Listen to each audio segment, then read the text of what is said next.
दिनै आङो खन्थाइ बिबार इउटुब चेनेलनि मुंखौ सोलायनो सानदों। दा बयबो बुंबाय नालाय गिदिरफ्राबो सोलाय होननानै दा आङो आंनि मुं बायदियैनो दोननोसै। दा आंनि मुं बायदियैनो देबानन्द बसुमतारी होनोसै नामखौ। दा आंनि खावलायनाय मोनसे गुरैयै चेनेलखौ बयबो साबस्क्राइब खालामोबा मोजां जायो। आंहाबो एसे जस दिनै आङो सिगांनि बायदि खन्थाइ आवरायनो सानाखै। दिनै आङो मेथाइसो रोजाबगोन, मेथाइ, आरज मेथाइ। दा आरज मेथाइया जाबाय, हे गसाइ, हे गसाइ, हे गसाइ,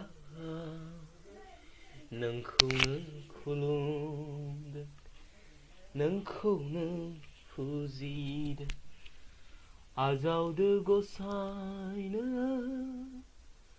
आंनि खुलुमनाय, आजावदो गसाइनो आंनि बिबार जरा, नोंनिनो सोरजिया,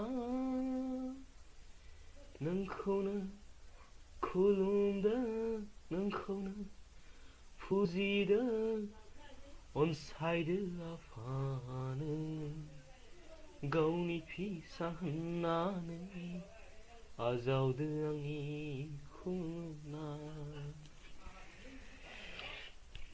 खन्थाइखौ मेथाइखौ मोजां मोनदोंब्ला बा भिडिअखौ मोजां मोनदोंब्ला चेनेलखौ भिडिअखौ लाइक खालाम, कमेन्ट खालाम, ओमफ्राय चेनेलखौबो साबस्क्राइब खालाम।